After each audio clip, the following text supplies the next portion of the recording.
بینندگان گرامی، نشر نوبتی برنامه اطلاعاتی اخبار از تلویزیون تاجیکستان منظور شما می‌نماییم. در استودیو با شما مرجانه شریفова. امروز سفر کاری اساسگذار صلح و وحدت ملی پیشوای ملت پرزیدنت جمهوری تاجیکستان محترم امامعلی رحمان به ناحیه‌های وادی رشت آغاز گردید. صبح امروز سرور دولت محترم امامعلی رحمان به ناحیه سنگبار تشریف آورده در رسم افتتاح انشاد تعیینات گوناگون اشتراک نمودند. گزارش همکاران ما.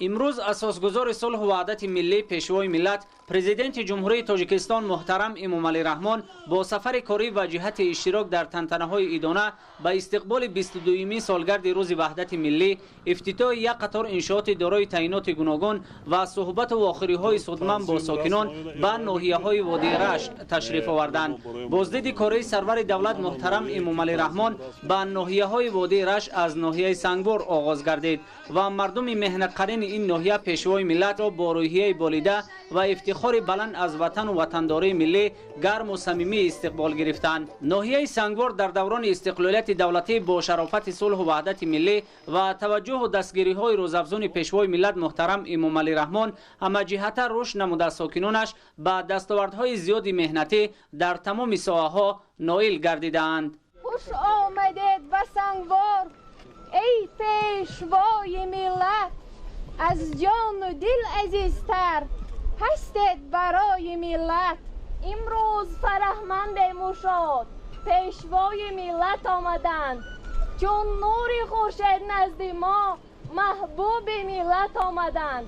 مرحبا ای خسروی خوشگوهر، بر قلب زی همه خوشتر.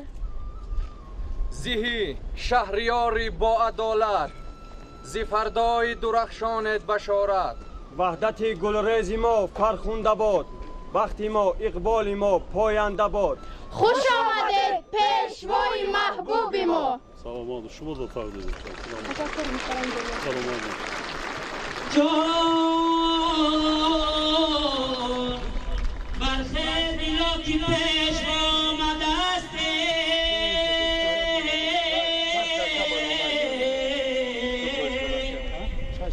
بر ناحیه و خانه ما آمده است.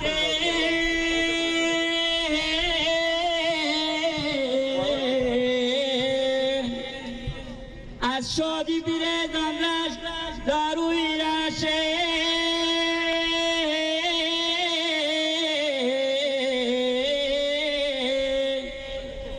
چون سایه پر نوری خدا آمده است.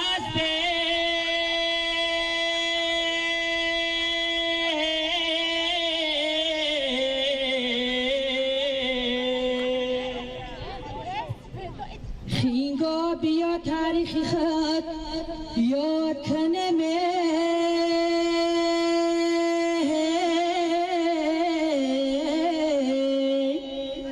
این میلتی فرزانه دیلان شاد کنم.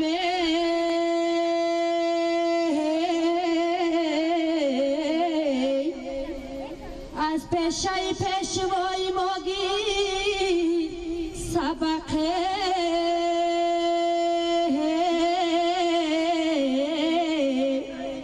خوشانه خش وحدت آباد کنم.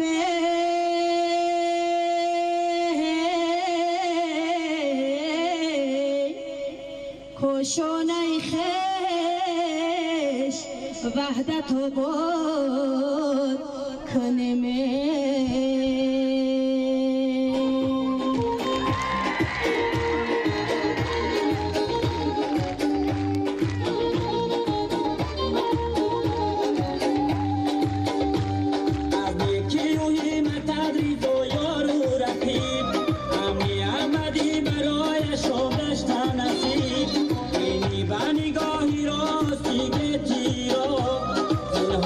فراموش نکنین کی رو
پیشوای محبوب ما مرحبا.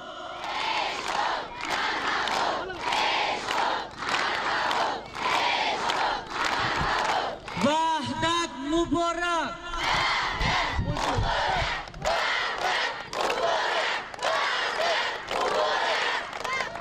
وحدت سعادت ما.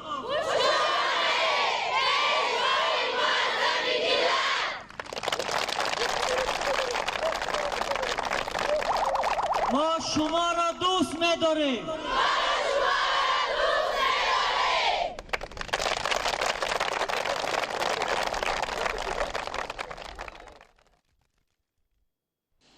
در دوره سفر کوری به ناحیه سنگبار نخست اساسگذار صلح و وحدت ملی پیشوای ملت پرزیدنت جمهوری تاجیکستان محترم امامعلی رحمان میدانچه ورزشی مؤسسه تأسیسات میانه عمومی رقم 1 را مورد بهره برداری قرار دادند. در سالهای استقلالیت دولتی در ناحیه سنگبار با دستور هدایت‌های بی‌واسطه پرزیدنت مملکت یک ورزشگاه کلان معاصر با فراگیری 4000 جای نشست و 2 تالار ورزشی نزد مکتبی ساخته شده است که در سمت عمومی‌گردانی ورزش و جلب بیشتر توجه نسل جوان و آینده‌سازی ملت و مشق و تمرین زمینه مساعد فراهم آورده است.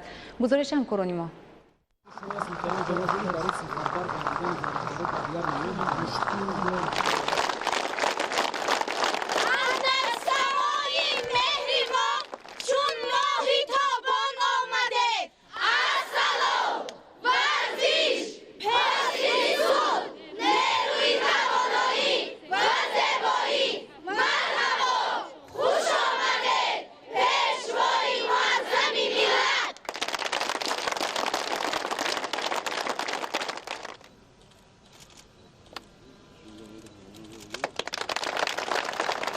اساسگذار صلح و وحدت ملی پیشوای ملت پرزیدنت جمهوری تاجیکستان محترم امامعلی رحمان در ناحیه سنگبار نخست میدانچه ورزشی مؤسسه تحصیلات میانه عمومی رقم 1 را مورد استفاده قرار دادند.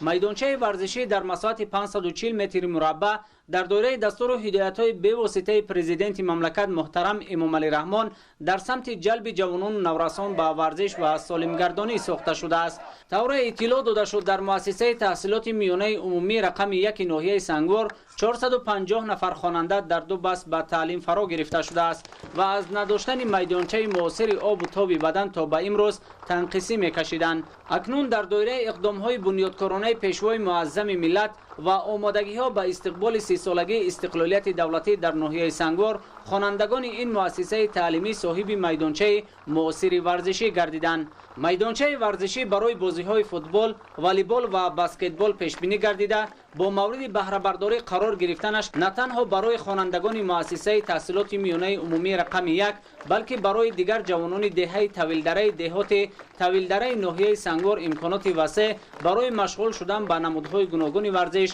فراهم آمد. من مومنزاده مرادعلی خواننده صنف 11 مؤسسه تحصیلات میانه عمومی رقم 1 ناحیه سنگبار از نام کل خوانندگان این مؤسسه منتداری خود را به اساسگذار صلح و وحدت ملی پیشوای ملت پرزیدنت جمهوری تاجیکستان محترم جناب عالی امامعلی رحمان میرسانیم که به ما چنین یک میدانچه ورزشی ساخته به استفاده دادند. در این میدانچه ما میتوانیم مسابقه‌های ورزشی خود را گذرانیم. قبلا ما از چنین میدانچه تنقیسی می‌کشیدیم و شکرانه پیشوای ملت که ما صاحب چنین میدانچه ورزشی شدیم و ما وعده می‌دهیم که در این میدانچه‌های ورزشی مشق و تمرین کرده بیرون از جمهوری پرچمبردار دولت ملت باشیم. سرور دولت محترم امامعلی رحمان ضمن شناسایی با شرایط میدانچه ورزشی و صحبت با مسئولین به صفت کارهای انجام شده بهای بلند داده جوانان و نورسان را برای استفاده پرثمر از این شرایط و امکانات هدایت کردند. در سالهای استقلالیت دولتی در ناحیه سنگبار با دستور و هدایت‌های بی‌واسطه پرزیدنت مملکت یک ورزشگاه کلان معاصر با فراگیری 4000 جای نشست و 2 تالار ورزشی نزد مکتبی ساخته شده است که در سمت عمومی‌گردانی ورزش و جلب بیشتر توجه نسل جوان و آینده‌ساز ملت به مشق و تمرین زمینه مساعد فراهم آورده است. به پیشوای ملت محترم امامعلی رحمان اطلاع داده شد که در دوره آمادگی‌های همه‌جانبه به استقبال سزاوار از 30 سالگی استقلالیت دولتی جمهوری تاجیکستان در 4 دهات ناحیه سنگبار بنیاد و ساختمان 4 میدانچه ورزشی دیگر به نقشه گرفته شده است. روند تدبیرهای آبادانی و سازندگی در ناحیه سنگوار با پیشواز ارزنده از این جشن بزرگ ملی با سرعت ادامه دارد و ساکنان سربلند این منطقه دوردست مملکت تلاش بر آن دارند که از 30 سالگی استقلالیت دولتی جمهوری تاجیکستان با دستاوردهای از این هم بیشتر استقبال نمایند. امروز با اشتراک اساسگذار صلح و وحدت ملی پیشوای ملت پرزیدنت جمهوری تاجیکستان محترم امامعلی رحمان در مرکز ناحیه سنگوار با کارهای ساختمانی در بینای کمیته اجرایی حزب خلقی دموکراتی تاجیکستان در ناحیه و شعبه‌های معارف و امنیت ملی آغاز رسمی بخشیده شد.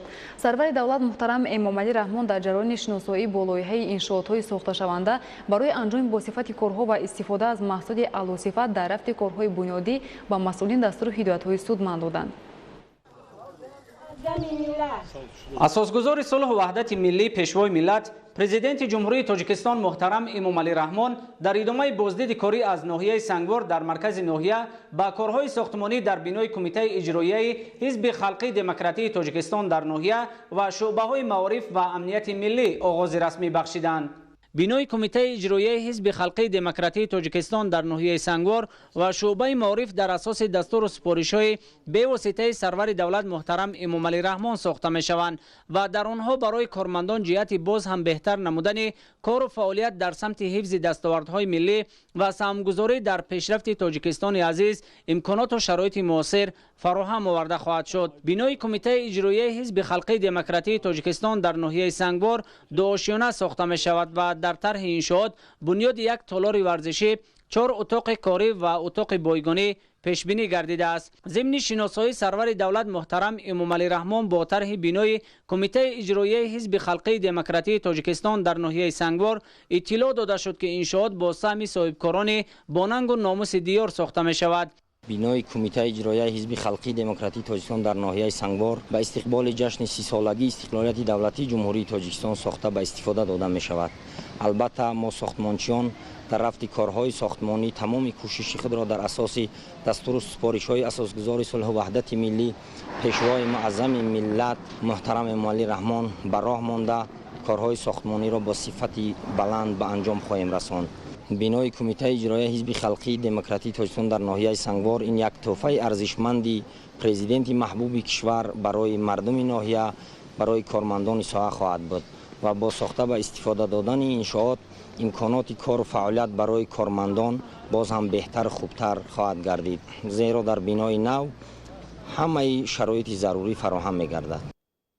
با پیشوای ملت محترم امامعلی رحمان اثنای معرفی لایحه بینای نو شعبه معارف ناحیه سنگوار اطلاع داده شد که انشاءات نو در مساحت 20 صد یک زمین با استقبال 30 سالگی استقلالیت دولتی جمهوری تاجیکستان بنیاد می‌گردد. بینای نو شعبه معارف 3 آشیانه بوده از 12 اتاق کاری و تالار بر هوای مجلسی برای 90 نفر عبارت خواهد بود. سرور دولت محترم امامعلی رحمان در جریان شناسایی با لایحه این انشاءات جهت انجام با صفت کارها و استفاده از محصولات اعلی صفت در رفع کارهای بنیادی با مسئولین دستور و هدایت‌های سودمند دادند. اطلاع داده شد که بینای نو شعبه معارف ناحیه سنگوار با خرج 3.7 میلیون سومانی ساخته و با دستگاه و تجهیزات معاصر کار و فعالیت برای کارمندان جهازانیده می شود.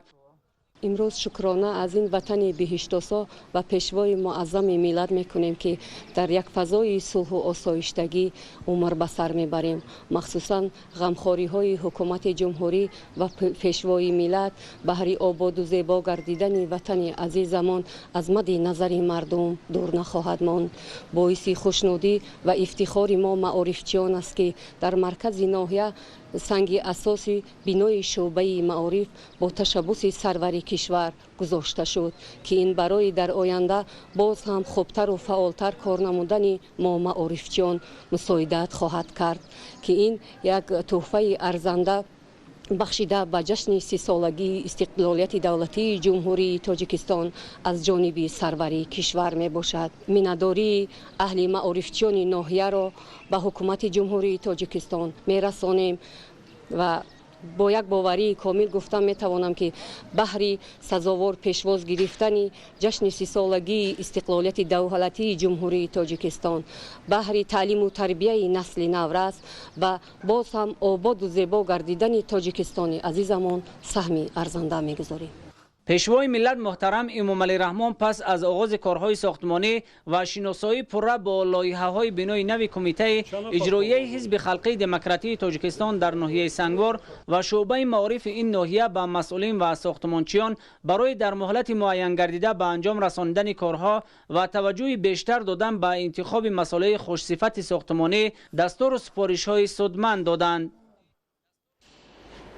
امروز همچنین اساسگذار صلح و وحدت ملی پیشوای ملت پرزیدنت جمهوری تاجیکستان محترم امامعلی رحمان در ناحیه سنگبور از گوشه نمایشگاه کشاورزی دیدن نموده بینای مرکز سودای خینگاب را مورد بهره برداری قرار دادند. امروز همچنین اساسگذار صلح و وحدت ملی پیشوای ملت پرزیدنت جمهوری تاجیکستان محترم امامعلی رحمان در ناحیه سنگوار از گوشه نمایشگاه کشاورزی دیدن نموده بینای مرکز سودای خینگاب را مورد بهره برداری قرار دادند. در نمایشگاه نمونه محصولات کشاورزی و هنرهای دستی که رسم و عنعنه‌های مردم کوهستان را تجسم می‌کردند به معرض گذاشته شد.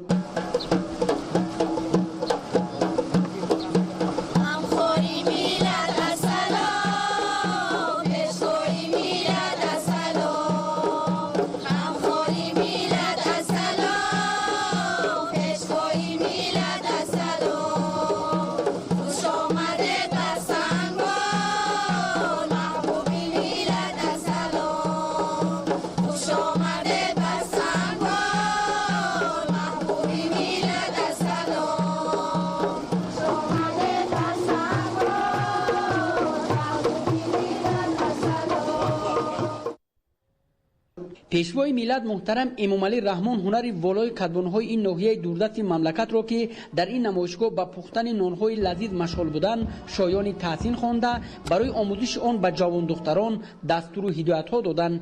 تاکید گردید که با هدایت های به واسطه سرور دولت محترم امامعلی رحمان در ناحیه سنگوار جهت احیا و رشد هنر و عنعنه‌های ملی تدبیرهای زیاد اندیشیده می شود و توجه جوان دختران طی سالهای اخیر به آموزش آنها بیشتر گردیده است. طبق اطلاع داده شد شغل اساسی ساکنان ناحیه سنگوار کشاورزی بوده. اهل زحمت همساله با وسع نمودن میدان زراعتی گوناگون و باغات میوه دهنده محصولات زیاد به دست میآورند و در تطبیق هدفهای استراتژی دولت و حکومت تاجیکستان تامین امنیت آذوقه‌واری سهم نظر است میگذارند. مقصود با جشن وحدت ملی ما از قبیل محصولات خودروی جنگل رو برای نمایش تیار کردیم که از اونجا از اینها یکی میباشد مثال فرض کردیم پیاز انزور، خوش، اولیچه جنگلی، زلال در اینجا با طرز نیم تیار و با طرز کنسرو کرده شده باشد که باز از قبیل اینها گیاهای شفا بخش اینچنین رو چکری و تورون ما برای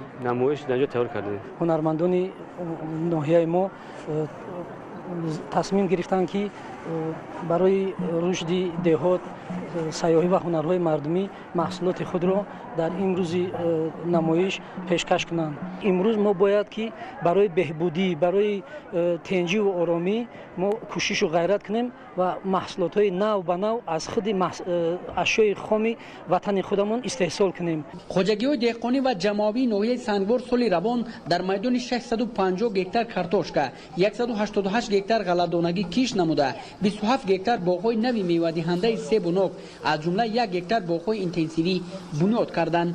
اهل زحمت ناحیه همچنین سال جاری پرورش پولزی ها از جمله تربوز و خربوزه را در میدان 3 گکتار براه مانده نقشه دارند که در تامین ساکنان با محصولات خودی سهمگذار باشند. در نمایشگاه با پیشوای ملت محترم امامعلی رحمان زنبور پروران نامدار ناحیه سنگوار نمادهای گوناگون اصل طبیعی را که از گل و گیاهای ناتکرار این گوشه دارای طبیعت دلفریب مملکت آماده کرده می شود معرفی نمودند. تاکید شد که اقلیم ناحیه سنگوار برای زنبور پروری خیلی خیلی موافق بوده کشاورزان همساله با افزون نمودن اویله‌های زنبور عسل محصولات زیادی از جهت اکولوژی تازه و طبابتی به دست می‌آورند.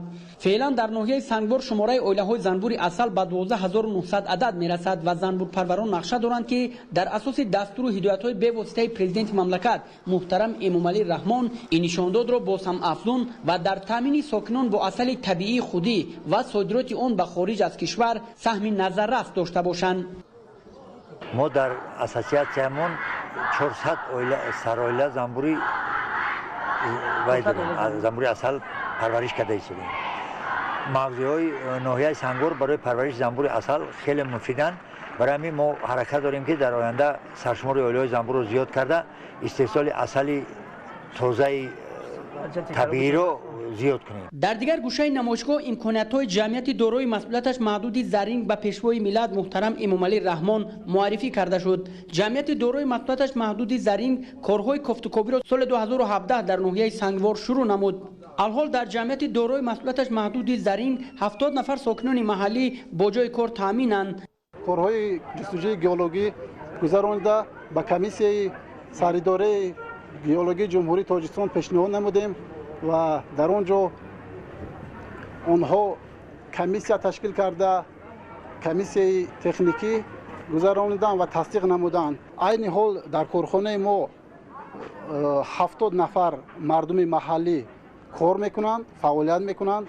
تا به امروز ما در آینده میخواهیم که تا 300 نفر مردم محلی رو با جای کاری پورا تامین نماییم. سرور دولت محترم امامعلی رحمان بعد بازدید از گوشه دسترنج کشاورزان کاردان و با تجربه ناحیه سنگبار مرکز سودای خینگاب را مورد بهره برداری قرار دادند. مرکز سودای خینگاب از 3 آشانه عبارت بوده. در قبط یکمی آن مرکز سودا با 10 جای کاری، در آشانه دوم چایخانه برای 60 جای نشست و در آشانه سوم مهمانخانه زمانوی ساخته شده است. ضمن بازدید پیشوای ملت محترم امامعلی رحمان از شرایط مرکز سودا اطلاع داده شد که این انشاءات در دوره سالهای رشد دهات، سیاحی و هنرهای مردمی از جانب صاحبکار وطن دوست دولت خوجه خوشوقت با خرج بیش از 700,000 سومانی بنیاد گردیده است. در چایخانه ملی برای سیاحان خارجی خوراک‌های ملی آماده و پیشنهاد کرده می شود. قبلا چنین انشاءات در این ناحیه وجود نداشت. ما همین انشاءات را برای سیاحان به استفاده داده ایم. باز نیت داریم که در مرکز ناحیه چنین انشاءات‌های هم خیلی زمانوی ساخته به استفاده دهیم.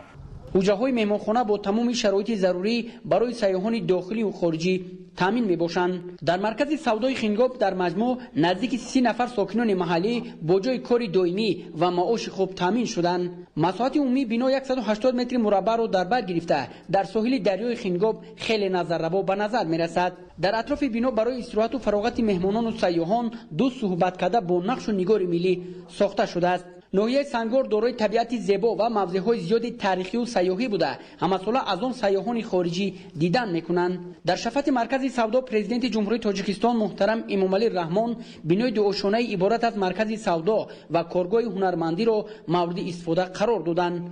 مرکز سودا و کارگاه هنرمندی از طرف صاحبکار محلی مظفر رفیع با خرج 1,100,000 سومانی در ظرف 3 ماه ساخته شده است. سرور دولت محترم امامعلی رحمان ضمن شناسایی با شرایط مرکز سودا و کارگاه هنرمندی مسئولین را جهت استفاده پرثمر از امکانات فراهم گردیده و معرفی هرچی بیشتر هنرهای ملی به سیاحان خارجی تاکید داشتند. با مورد استفاده قرار گرفتن این انشاءات 10 نفر ساکن محلی با جای کار و درآمد خوب تامین شدند. مساحت عمومی بنا 234 متر مربع را تشکیل داده. تهخانه آن چون انبار نگهداری محصولات استفاده کرده می شود. در کارگاه هنرمندی فعلا 5 نفر هنرمندان ناحیه به فعالیت جلب گردیده با صنعت نوتکراری کندکاری از چوب هر گونه اشیای ضروری آماده و پیشنهاد خواهشمندان می‌گردد. پیشوای ملت محترم امامعلی رحمان پس از مورد استفاده قرار دادن مرکزهای خدمت‌رسانی و صحبت با کارمندان و مسئولین انشاءاتی به استفاده داده شده را تحفه ارزنده دولت و حکومت تاجیکستان برای مردم ناحیه در روزهای تجلیل وحدت ملی ارزیابی کردند. امروز اساسگزار صلح و وحدت ملی پیشوای ملت پرزیدنت جمهوری تاجیکستان محترم امامعلی رحمان در ناحیه سنگور با بریدن لنتای رمزی به فعالیت رسمی مرکز سودای دولت جان که در دایره صلح رشد دهات سیاحی و هنرهای مردمی ساخته شده است آغاز رسمی بخشیدند. همچنین پس از مورد بهره برداری قرار دادن مرکز تجارتی پیشوای ملت محترم امامعلی رحمان با زیاده از 60 نفر کودک یتیم و فرزندان عائله‌های نیازمند ناحیه سنگور تحفه‌های عیدانه تقدیم نمودند. اساسگزار صلح و وحدت ملی پیشوای ملت پرزیدنت جمهوری تاجیکستان محترم امامعلی رحمان در ناحیه سنگور با بریدن لنتای رمزی با فعالیت رسمی مرکز سودای دولت جان که از طرف صاحبکار وطنی خیرالله دولتوف در دایره اعلان سالهای 2019-2021 همچون سالهای رشد دهات سیاحی و هنرهای مردمی ساخته شده است آغاز رسمی بخشیدند.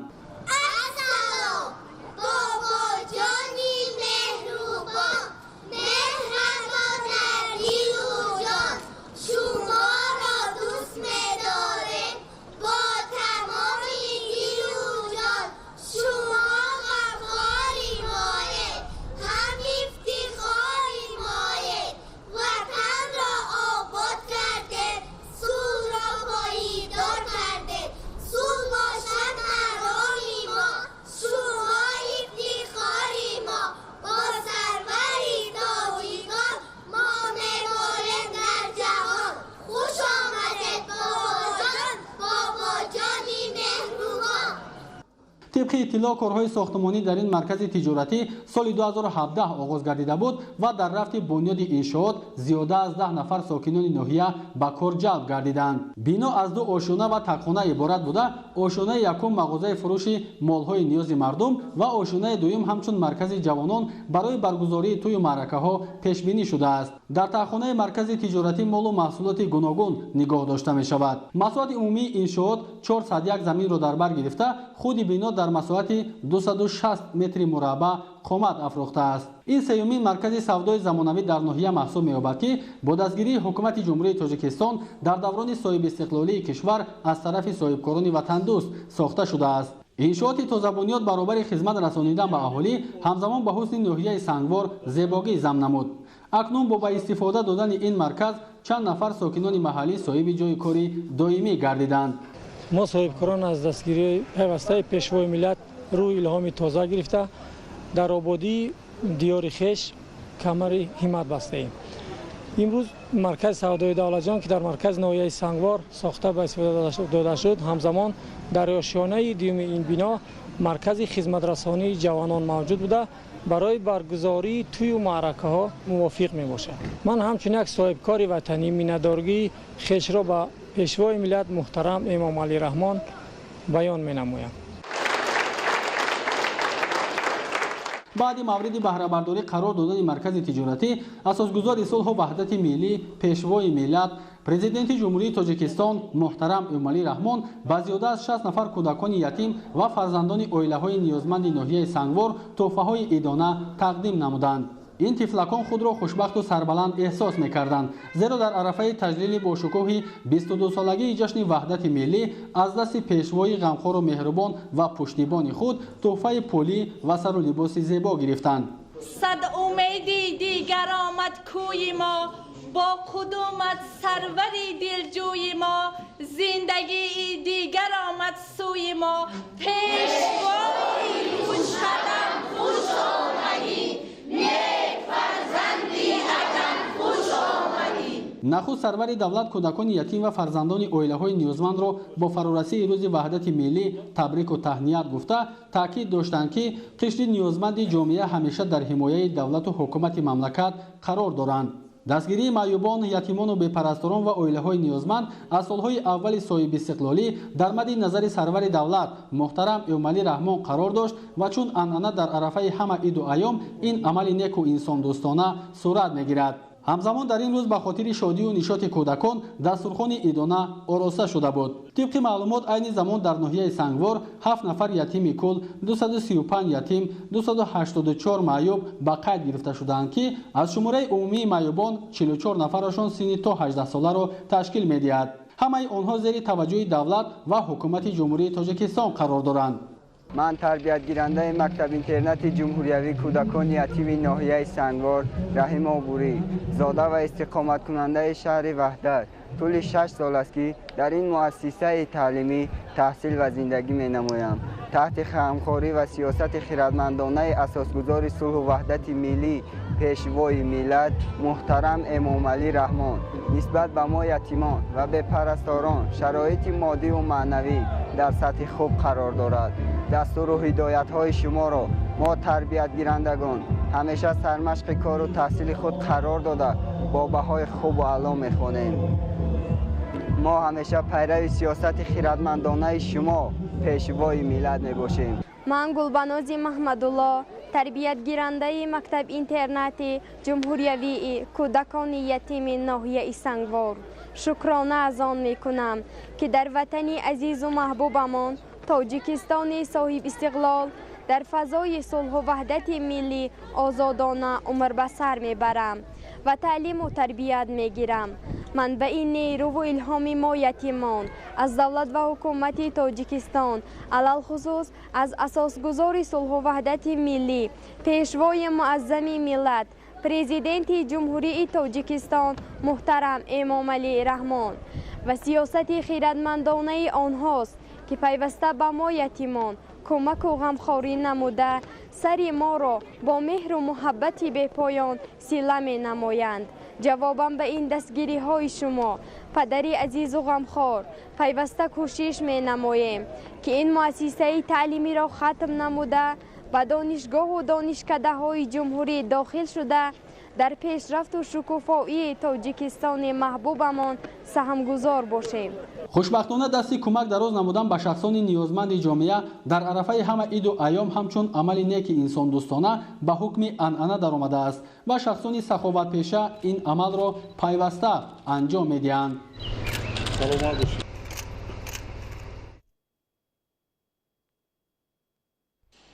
اساسگزار صلح و وحدت ملی پیشوای ملت پرزیدنت جمهوری تاجیکستان محترم امام علی رحمان در ناحیه سنگبر پرچم دولتی تاجیکستان را در وضعیت تنتنوی برافروختند. در نزد درآمدگاه میدان پرچم دو هیکل شیر همچون رمز ملت توانا و تمدن آفر ساخته شده است. گزارش همکاران ما.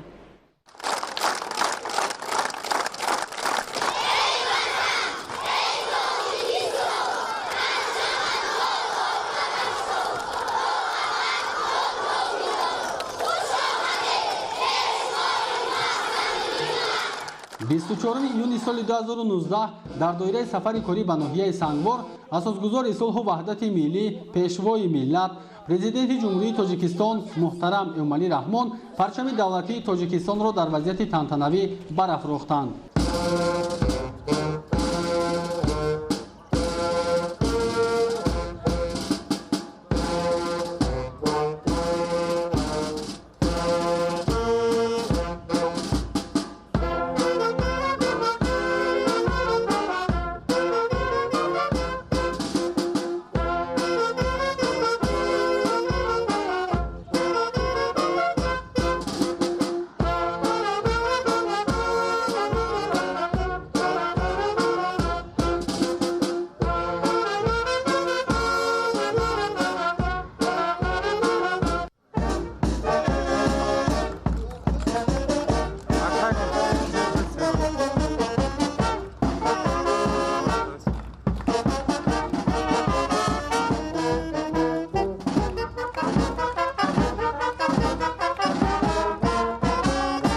پرچم دولتی جمهوری تاجیکستان در مرکز ناحیه در نزد بینای قصر فرهنگ با صدا دادن سرود ملی و اشتراک دایره وسیع ساکنان پرافشان کرده شد.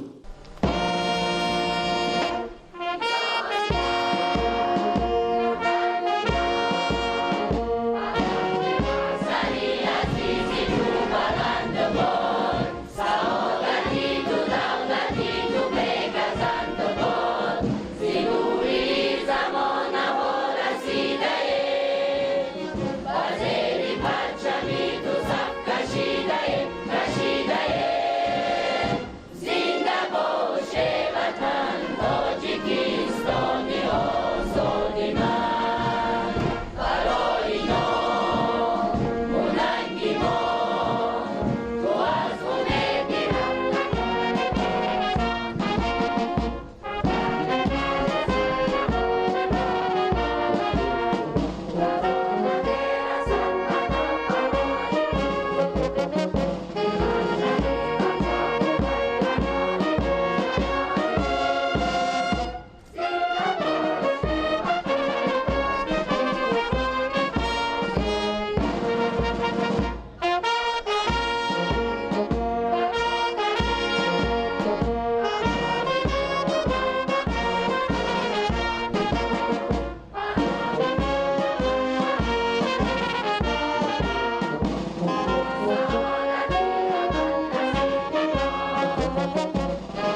پرچم دولتی با بلندی 50 متر در دایره آمادگی‌ها با تجلیل سزاوار روز وحدت ملی بنیاد شده است. پهنای متای پرچم 7 و درازیش 11 متر را تشکیل نموده، اطراف آن با مساحت 735 متر مربع سفالک‌پوش کرده شده است.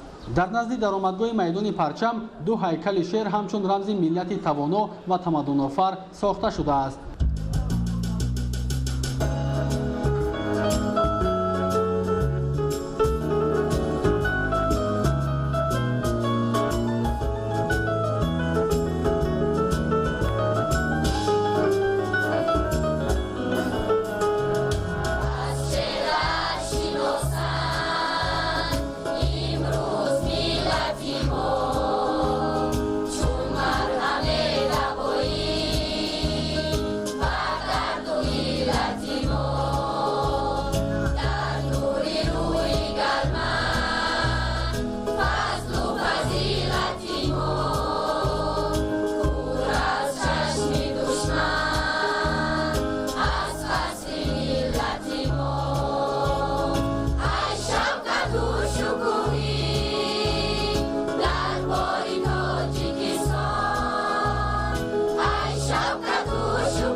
با شرافت تشریف محترم جناب عالی امروز در مرکز ناحیه باغ پرچم ملی بنیاد گردیده، در آن پرچم 50 متره در سمای صلح و دوستی شهرک زیبای سنگوار پرافشان گردید.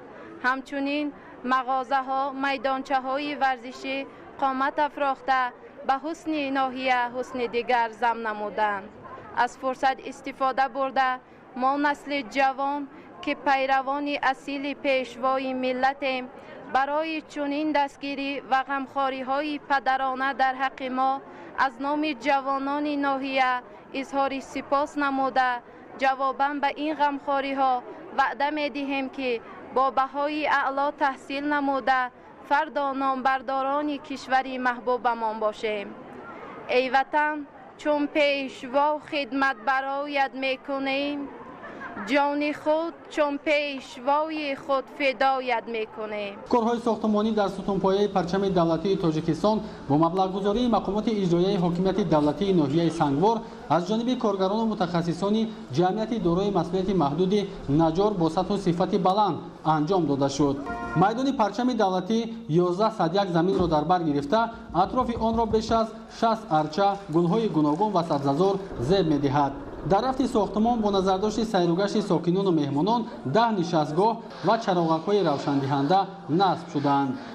پرافشانی پرچم در این ناحیه دوردست مملکت باعث روحبلندی و افتخار و صداقت ساکنان به وطن مادر گردیده است و اکنون آنها میتوانند در نزد این مقدسات دولت چاره‌بینی‌های گوناگون را برگزار نمایند.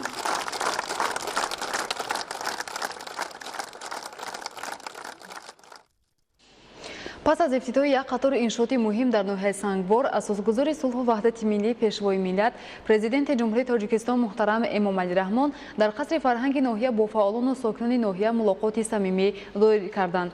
پرزیدنت مملکت محترم امامعلی رحمان با تحلیل واقعی وضع رشد اقتصادی و اجتماعی ناحیه با راهبریت مقامات اجرایی محلی حکومت دولتی ناحیه دستور دادند که با استفاده از امکانات‌های مساعد برای رشد و گسترش بخش‌های کارتوشکا پروری، زنبور عسل پروری، جمع‌آوری و کارکرد گیاه‌های طبیعی، بنیاد باغات نو، افزایش چاروا و دیگر ساحه‌ها اینچنین تشکیل اینفراستراکچور سیاحی تدبیرها اندیشند.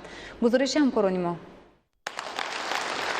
اساسگذار صلح و وحدت ملی پیشوای ملت پرزیدنت جمهوری تاجیکستان محترم امامعلی رحمان پس از افتتاح یک قطار انشاءاتی مهم در قصر فرهنگ ناحیه سنگوار با فعالان و ساکنان ناحیه ملاقات صمیمی دایر کردند. نخست سرور دولت محترم امامعلی رحمان همه اشتراکچیان ملاقات و در سیمای آنها کلی مردم ناحیه را با جشن روز وحدت ملی تبریک و تهنیت گفتند. پرزیدنت مملکت محترم امامعلی رحمان افتتاح یک قطار انشاءات را در مرکز ناحیه به ساکنان مبارکباد گفته تاکید داشتند که در یک مدت کوتاه در نتیجه عملی سازی برنامه‌های دولتی و عزم و تلاش وطندوستانه مردم آن در همه سمت‌های مهم اقتصادی و اجتماعی ناحیه با دستگیری حکومت مملکت پیشروی‌های نظررس به مشاهده می‌رسند. از جانب حکومت مملکت برای تأمین نمودن پیشرفت ناحیه سنگوار در زمان استقلالیت از همه سرچشمه‌های مبلغ‌گذاری دولتی قریب 300 میلیون سامانی روانه شده است که 90 میلیون آن به 3 سال آخر راست می‌آید.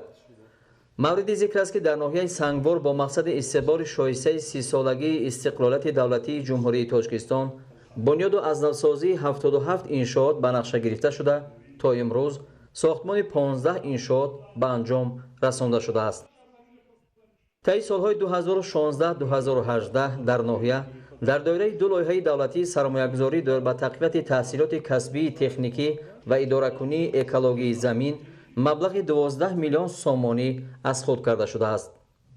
در دایره 7 لایحه دولتی سرمایه‌گذاری از جمله لایحه برقرارسازی برای از نوسازی اینفراستراکچور منزلی و کمونالی، رشد ساحه‌های کشاورزی و معارف و حفظ اجتماعی 50 میلیون سامانی روانه گردیده، تطبیق دو لایحه با مبلغ قریب 1 میلیون سامانی دایر به تعمیر و تجهیزاندن صنفخانه‌های تعلیمی و بهتر کردن شرایط تعلیم و تربیت ادامه دارد.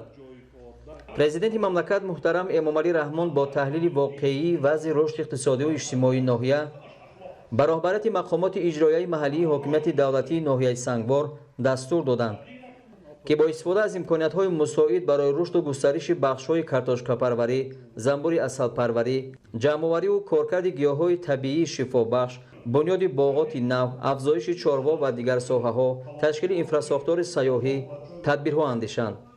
پیشوای ملت محترم امامعلی رحمان مردم ناحیه سنگوار را بر رعایت قانون‌های عمل کننده از جمله قانون جمهوری تاجیکستان درباره تنظیم عنعنه و جشن و مراسم در جمهوری تاجیکستان، و درباره مسئولیت پدر و مادر در تعلیم و تربیت فرزند هدایت کردند. بعد سخنرانی پرزیدنت مملکت محترم امامعلی رحمان از نام ساکنان ناحیه دانشجو لیلا ایدیه و سخنرانی کرده به پیشوای ملت برای همه تلاش‌ها و تدبیرهای سازنده دستگیری جوانان اظهار سپاس کردند. السلام علیکم جناب عالی پرزیدنت جمهوری تاجیکستان، پیشوای معظم ملت محترم امامعلی رحمان، من ایدیه و لیلا ختم کننده مؤسسه تحصیلات میانه عمومی رقم 1 ناحیه. واقعا امروز ما جوانان خوشحال هستیم که در ملاقات امروزه پیشوای معظم ملت به واسطه اشتراک می نماییم. هر یک جوان سعادتمند در نهانخانه دل آرزو می پرورد که چنین روز مبارک نصیبش گردیده باشد. مسئولیت وطن و وطنداری به همه ما معلوم است که از هر یک ما خدمت صافدلانه، صداقت فرزندی، زحمت بنیادکارانه و تلاش‌های سازنده را تقاضا می‌نماید تا ما توانیم برای آرامی و آسایشتگی دیار خود سهم ارزنده گذاریم. برابر به دست آمدن استقلالیت دولتی ناحیه سنگوار نیز از نو تشکیل گردیده هم قدم زمان استقلالیت است. حالا مرکز ناحیه سیمای خود را تماما دیگر کرده است. بناهای زیبا و زمانوی دقت مردم را به خود جلب می‌کنند. روز تا روز کوچه و محله ها زیباتر و دلکش‌تر گردیده ایستادند. امروز نیز با قدوم مبارک شما در مرکز ناحیه یک چند انشاءات دیگر از جمله پرچم دولتی جمهوری تاجیکستان برافراشته شد که به حسن ناحیه زیبایی دیگر زمین نماید. محترم جناب عالی، اکثریت جوانان ناحیه ما در پی تحصیل، انتخاب کسب، از خود کردن تکنیک و تکنولوژی های معاصر کوشش نموده علم و دانش های نو و برای کشورمان ضروری را از بر کرده ایستاده‌اند. خود من نیز با راهنمایی های پدرانه شما طبق کوتای پرزیدنتی به فاکولته فیلولوژی تاجیک دانشگاه دولتی آموزگاری تاجیکستان به نام استاد صدرالدین عینی قبول گردیده سزاوار نام بلند دانشجو شدم. باید ذکر کرد که با تلاش های ارزنده و تشبث های جهانی شما جناب عالی در حل مشکلات گلوبالی سیاره در دوران صاحب استقلالی پایتخت جمهوری تاجیکستان شهر دوشنبه یک چند مراتبه مکان برگزاری چاره‌بینی های سطح بلندی بین المللی و منطقوی گردید. روزهای 14 و 15 ایون در شهر دوشنبه پنجمین سمیت دولت‌های اعضای مشورت همکاری و تدبیرهای آسیا برگزار گردید که این افتخار تمام تاجیکان دنیاست. ملت تمدن آفر تاجیک باری دیگر با رسم و آیین مهمان نوازی عنعنوی خود مهمانان همایش را گرم و صمیمی استقبال کرد. واقعا هم در شرایط امروزه در نزد ما جوانان وظیفه های ایستادند که اجرای آنها برای تحکیم استقلالیت دولتی، وحدت ملی اهمیت کلانی را دارا می باشد و برای جلب بیشتر جوانان به جریان بنیاد جامعه شهروندی و دولتی حقوق بنیاد نقش مهم دارد. در آخر برای شما جناب عالی پیشوای معظم ملت گفتنیم که آمدید چون خیزر پیشاروی ما، صد امیدی دیگر آمد کوی ما، از قدومت سروری دلجوی ما، زندگی دیگر آمد سوی ما. پیشوای خوش قدم خوش آمدید، نیک فرزندی عجم خوش آمدید. خوش آمدید راهنما و هدایتگر جوانان. کرسی چنده هستی؟ جناب عالی امسال ختم کننده بودم، صاحب کوتای پرزیدنتی شده نام بلند دانشجویی را صاحب گردیدم. امسال 311 را تمام کردی؟ بله. دانشجو شده دانایی؟ بله جناب عالی. برای خودت کسب هنر سواد در کن که زندگی ده محتاجی نکشی. هیچی که جای کارم که نیافتی فرزندان خودت تربیت میکنی. در عائله داری، روزه ها داری، سوادم در کار. ما تربیت میکنیم، ما نگاه میکنیم، ما کمک میکنیم، دستگیری میکنیم. حسن، آفرین، خان دختر جان. سلامت باشید. خوش آمدید جناب. السلام علیکم اساسی‌های صلح و وحدت ملی پیشوای معظم ملت پرزیدنت جمهوری تاجیکستان مردم ناحیه تایلدر شما را دوست می‌دارند احترام می‌نمایند سیاست پیشگرفته شما را جانبداری می‌نمایند و همیشه در پهلوی شما می‌باشند محترم جناب عالی با کمال احترام خواهش می‌نمایم که تحفه مردم ناحیه تایلدر را قبول کنید تحفه نه پیش‌ازگیری خودش تحفه این تحفه رسم بشکر عالی ما یک جا تشکر سلامت باشید احسن همین خدای تعالی هرچی آرزوی امیدی که در دل نیتون است در قلبتون است همه را نصیبتون گردون سلامت قبول توفه قبول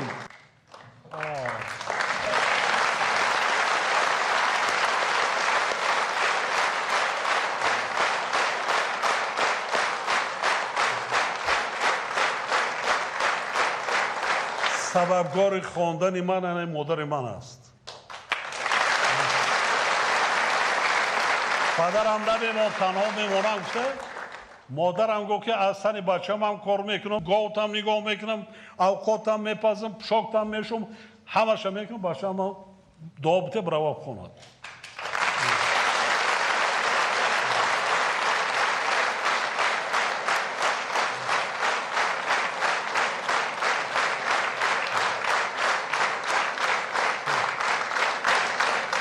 مادر چیزی عزیز است وقتی هست پدر و مادر به قدرش نمیرسی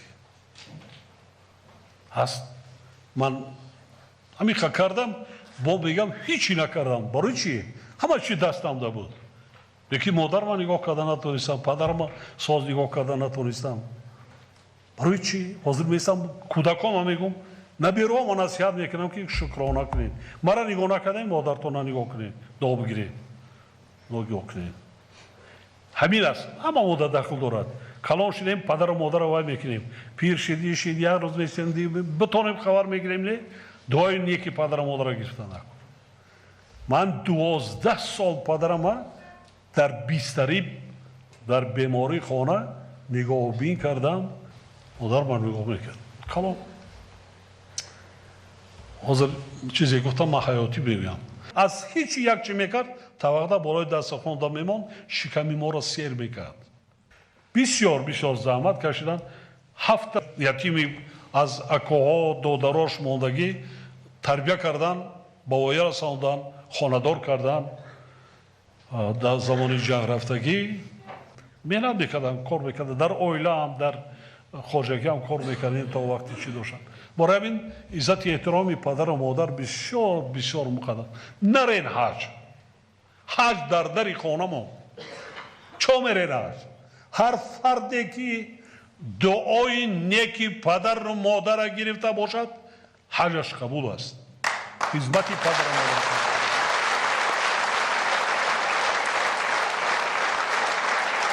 کجا میرید این همی با میگویم 30 سالی ما هم یک جا قریب رسید هیچگاه در هیچ حالت همینه فراموش نکنید هر من وقت ندارم من سرکارم فردی که مادر و پدر دوست میدارد ساعتش میاد دیدار بینی میکند کمک میکند دستگیری میکند طبابتش میکند غمخوریش میکند ما فراموش نکنیم مادر ما را هست کرده به دنیا پیغمبر مادر به دنیا از دامان پاک مادر آمد است به دنیا به این قدر مرتبه پیغمبری رسیده است از آسمان نچکیده است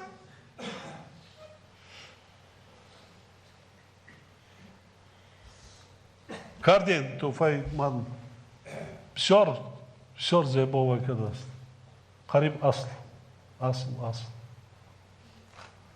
ایداشتم دست پنجه را بینید کار میکردن از مردم بسیار باید کار کردن سخت هیچی دنیا یگان چی نگفته است یگان چیزی نه تنگه و طلا و نکش یک چیزی فقیرانه وای داشتن صحبت وای میکردن دعا میدادن صحبتی هم خیلی گپ میزدن یک اکادمیک است من مسئولیت ها وای میکردن و چه میخیل مادر خوب است سخنی که مادر به فرزند میگوید نه زنت میگوید نه دخترت میگوید نه پیسرت میگوید نه نبیره و ابیره اگه کسی دیگر با فرزند 100 برای مادرت باشد برای او تو کودکی تو فرزند هستی همین که سخنهای میگوید من نشیدم اون سخنهایی که من از مادر شنیدم میگوید برای منم نسبت به پدر و مادر بسیار بسیار اگر پدر و مادر نمیشید ما نبودیم در این دنیا نبودیم سلامت باشید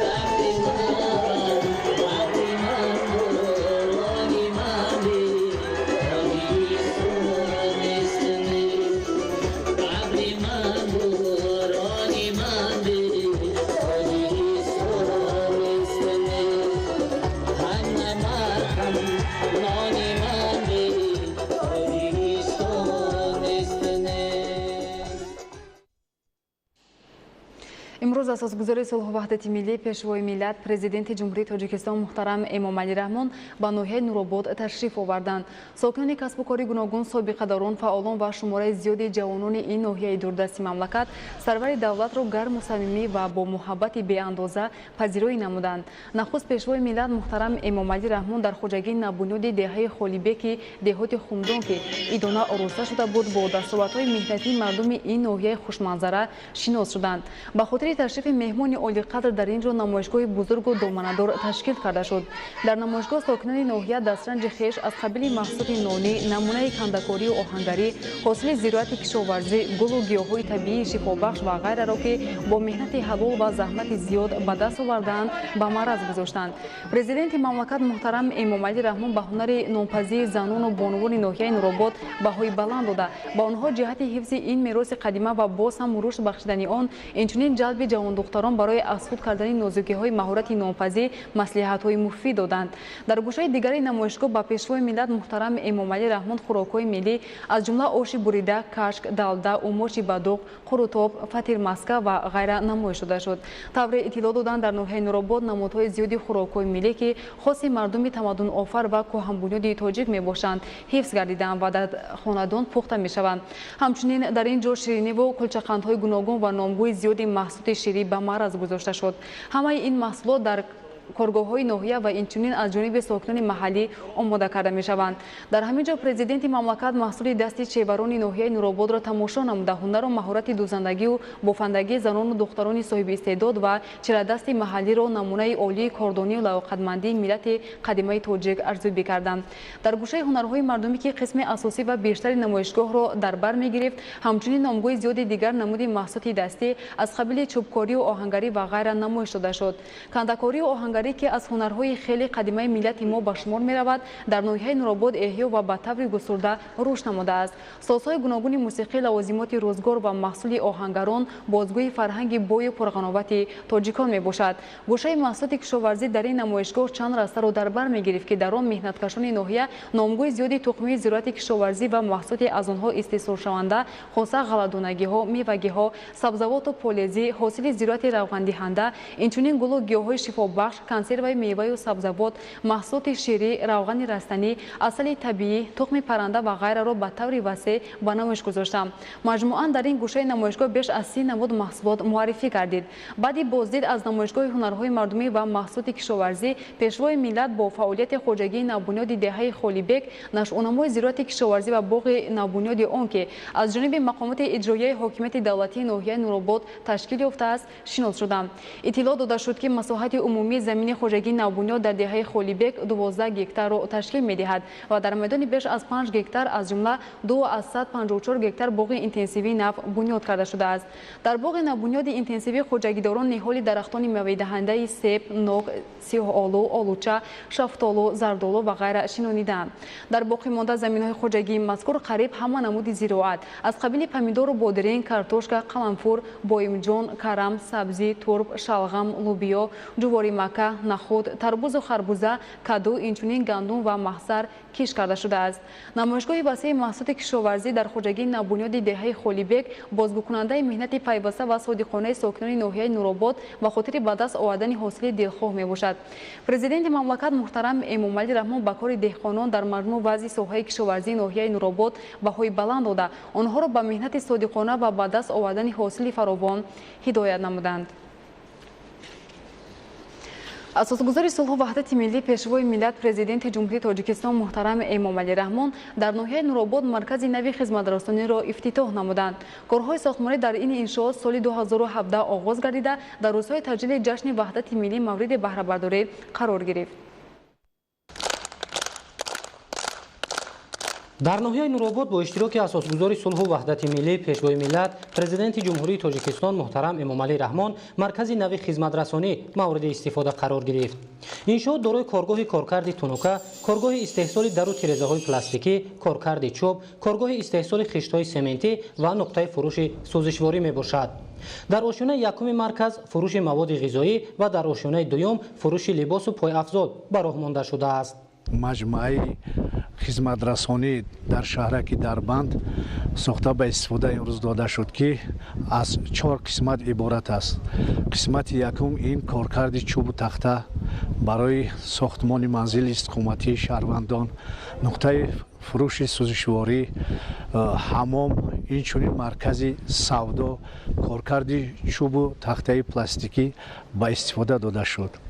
این شهادت آن است که روز تا روز ناحیه نورآباد آباد و زیبا گردیده. من بعد شهروندان ناحیه نورآباد با سیاست خیرتمندانه جناب عالی کوشش غیرت میکنند که با جشن 30 سالگی یکچند انشاءات خدمتی به سمت مردم رسانند. من بعد ساکنان وادی رشت می توانند از این نمود خدمترسانی ها در ناحیه نورآباد در سطح بلند بهره ور شوند. مرکز خدمترسانی از طرف برادران صاحبکار محمد یاروف ها در دایره سالهای رشد دهات، سیاحی و هنرهای مردمی بنیاد شده است. پیشوای ملت محترم امامعلی رحمان با یادآوری از دستگیری و توجه دائمی حکومت جمهوری تاجیکستان نسبت به فعالیت صاحبکاری بنیاد انشاءات را برای قانع‌سازی طلبات به این نمود خدمترسانی ها مهم ارزیابی کردند. حکومت جمهوری تاجیکستان امروز ما صاحبکاران را پیوسته دستگیری می‌کند.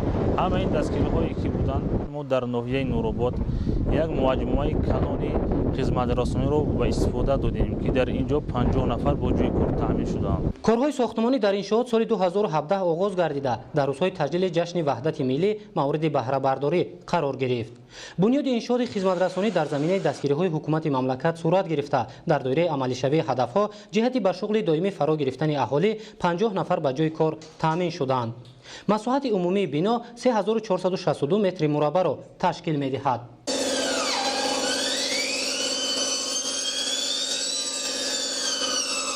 صاحب جای کار شدیم، حرکت میکنیم، محنت میکنیم که مقصد به طلبات زمان، به طلبات خلق، به طلبات مقصد مشتریان جوابگو باشند. سال 2019-2021 سالهای رشد دهات، سیاحی و هنرهای مردمی اعلان کردگیند. ما همین هنرهای مردمی هم میخواهیم که زیادتر سعی کردیم پیشکش مردم خود و سیاحانی که از دیگر جامعه پیشنهاد کنیم. همزمان در همین جا خانه ایدانه آراسته شده از طرف پیشوای ملت محترم امامعلی رحمان به زیاده از 50 نفر یتیمان کل چون عنعنه نیک اجدادی تحفه های ایدانه تقدیم کرده شد. این تدبیر مهم در روزهای تجلیل از جشن وحدت ملی خوشحالی نورسانی با امر تقدیر یتیمانده را افزون نمود. پیشوای ملت محترم امامعلی رحمان دستگیری یتیمان و عائله‌های نیازمند را در سیاست اجتماعی حکومت جمهوری تاجیکستان مخصوص تاکید نمودند. یتیمان و عائله‌های نیازمند در عرفه هر یک جشن و مراسم هوسمند گردانیده می‌شوند. در دوره سفر کاری به ناحیه‌های منطقه رشت اساسگذار صلح و وحدت ملی پیشوای ملت پرزیدنت جمهوری تاجیکستان محترم امامعلی رحمان در محله پنجم شهرک دربند ناحیه نورآباد مرکز سودا و خدمترسانی به نام ابوبکر را در وضعیت تنتنوی مورد بهره برداری قرار دادند. انشاءات مذکور از جانب صاحبکار محلی مرتضی امانوف بنیاد کرده شده از 3 آشیانه و تاخانه عبارت میباشد. اسناد شناسایی به پرزیدنت مملکت اطلاع دادند که در این مرکز خدمترسانی همچنین سرتراشخانه، کاشانه حسن و داروخانه تأسیس داده شده است. با افتتاح آن در برابر تامین 11 نفر از ساکنین ناحیه با جای کار دائمی همزمان امکان فراهم گردید که اهالی مواد مورد نیاز اول را از این مرکز خدمترسانی خریداری نمایند. طبق نقشه در تاخانه این مرکز خدمترسانی آینده فروش مسائل ساختمانی نیز به راه مانده می شود. در آشیانه سیوم باشد مرکز خدمترسانی و مهمانخانه در نظر است. بنیاد مرکز سودا و خدمترسانی در محله پنجم شهرک دربند ناحیه نورآباد سال 2015 آغاز گردیده در رفت کارهای ساختمانی آن 10 نفر از ساکنان محلی با جای کاری موقتی و معاش خوب تامین گردیدند. سرور دولت محترم امامعلی رحمان با تشبث وطندوستانه صاحبکاری محلی بهای بلند داده برای انجام دادن چنین اقدامهای سازنده به خاطر سزاوار استقبال نمودن جشن 30 سالگی استقلالیت دولتی جمهوری تاجیکستان اظهار سپاس کردند. در نوبت خود صاحبکار مرتضی امانوف ابراز داشت که در دوره دستگیری‌های همیشگی رهبریت عالی دولت و حکومت مملکت نسبت به صاحبکاران وطنی کوشش بران می‌نماید که آینده نیز در پیشرفت و آبادی این گوشه تاجیکستان صاحب استقلال و فراهم ساختن جای‌های نوی کاری سهمگذار باشد. بنای مرکز سودا و خدمترسانی با صنعت بلند ملی و معماری بنیاد کرده شده با مرکز ناحیه نورآباد شهرک دربند زیبایی دیگر ضمن نموده است که نشانه از تطبیق عملی سالهای رشد دهات، سیاحی و هنرهای مردمی میباشد.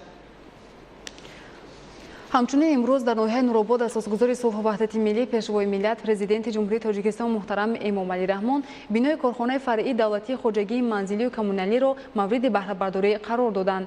ضمن شناسایی رهبر دولت محترم امامعلی رحمان به صفت کارهای ساختمانی بهای بلند داده به کارمندان ساحه دستور دادند که شرایط فراهم آورده شده را با ثمر استفاده برده سطح و صفت خدمترسانی را به اهالی ناحیه باز هم بهتر نمایند. روز 24 июни соли ҷорӣ асосгузори сулҳу ваҳдати миллӣ пешвои миллат президенти ҷумҳурии тоҷикистон муҳтарам эмомалӣ раҳмон дар ноҳияи нуробод бинои корхонаи фаръии давлатии хоҷагии манзилию коммуналиро мавриди баҳрабардорӣ қарор дода бо шароити он аз наздик ошно шуданд. бинои мазкур аз 2 ошёна ва таххона иборат буда сохтмони он соли 2015 оғоз ёфта буд. иншоот дар масоати сифру аз 144 гектар замин бунёд ёфта барои фаъолияти пурсамар дар он шароити мусоиди корӣ фароҳам оварда шудааст. бино аз 14 утоқи корӣ иборат буда دستگاه و تجهیزات ضروری تامین می باشد. شکرانه وحدت ملی، شکرانه سرور دولت که یک بینای با حشمت زیبا بر هوا با ساحه کارمندان ساحه کمونالی تحفه کردند. این تحفه برای ما به نهایت قیمت می‌زد برای که سالهای دراز که ما کارمندان ساحه مؤسسه خود را نداشتیم. از این خرسندی ما بالاتر نیست. اطلاع داده شد که همچنین بینای نوبنیاد دارای حمام، آشخانه با 20 جای نشست و دیگر انشاءات یاری رسان بوده موافق لایحه مساحت خود بنا 496 و 147 متر مربع را تشکیل می‌دهد. تمام اتاق‌های کاری با میز و کرسی و دیگر اشیاء ضروری تامین بوده منبعد امکانیت می‌دهد که با استفاده از چنین شرایط به اهالی ناحیه خدمت رسانی با صفت و سری وقتی کمونالی رسانیده شود. همزمان کارمندان ساحه در شرایط موافق کار خود را برآ خواهند ماند. ضمن شناسایی رهبر دولت محترم امامعلی رحمان و صفت کارهای ساختمانی بهای بلند داده کارمندان ساحه دستور دادند که شرایط فراهم آورده شده را با ثمر استفاده برده سطح و صفت خدمت رسانی را به اهالی ناحیه باز هم بهتر نمایند. نمای بیرونی بنای کارخانه فرعی دولتی خوجگی منزلی و کمونالی با نظرداشت طلبات معاصر شهرسازی و صنعت بلند معماری آرایش یافته گرد و اطراف انشاءات با گل و بوته‌های زیبا زینت داده شده است. لایحه انشاءات مذکور از جانب جمعیت سهامی شکل گشوده کارز لایحه تهیه گردیده است. در رفت کارهای بنیادکاری در انشاءات 42 نفر از شهروندان محلی صاحب جای کار گردیدند. باوری داریم که بنای مذکور سالیان زیاد به مردم ناحیه نورآباد و کارمندان کارخانه مذکور خدمت می‌رساند. کارمندان کارخانه فرعی دولتی خوجگی منزلی و کمونالی در ناحیه نورآباد به پیشوای ملت محترم امامعلی رحمان برای چنین یک تحفه ارزنده در عرفه تجلیل روز وحدت ملی اظهار مینت‌داری نمودند. امروز همچنین اساسگذار صلح و وحدت ملی پیشوای ملت پرزیدنت جمهوری تاجیکستان محترم امامعلی رحمان در دوره سفر کاری به وادی رشت در ناحیه نورآباد مرحله یکم راه مرکزی شهرک دربند را افتتاح نموده و مرحله دوم کارهای ساختمانی در این انشاءات مذکور آغاز بخشیدند. امروز همچنین اساسگزار صلح و وحدت ملی پیشوای ملت پرزیدنت جمهوری تاجیکستان محترم امامعلی رحمان در دایره سفری کاری به وادی رشت در ناحیه نورآباد مرحله یکم راه مرکزی شهرک دربند را افتتاح نموده به مرحله دومی کارهای ساختمانی در انشاءات مذکور آغاز بخشیدند. طور اطلاع داده شد راه مذکور در مرحله اول با درازی 1 کیلومتر بنیاد یافته، کارهای ساختمانی با نظرداشت استانداردهای جهانی راهسازی انجام داده شده است. پهنای راه 15 متر را در بر گرفته با خطهای حرکت نقلیات از دو سمت تامین میباشد. همچنین راه با 100 عدد علامت آگاه کننده تامین شده برای عبور پیاده‌گردان در نقطه‌های علایده موضع‌های پیاده‌گذر بنیاد یافته است. ضمن‌شناسایی به سرور دولت محترم امامعلی رحمان اطلاع دادند که در دایره کارهای ساختمانی همچنین در مساحت 5400 متر مربع راههای پیاده‌گرد پر از سفالک پوشی کرده شد. در این مسیر برای استراحت شهروندان 10 عدد نشستگاه نصب شده، جهت تامین تازگی پیاده‌راه با 10 قطعه پرتو نیز تامین میباشد.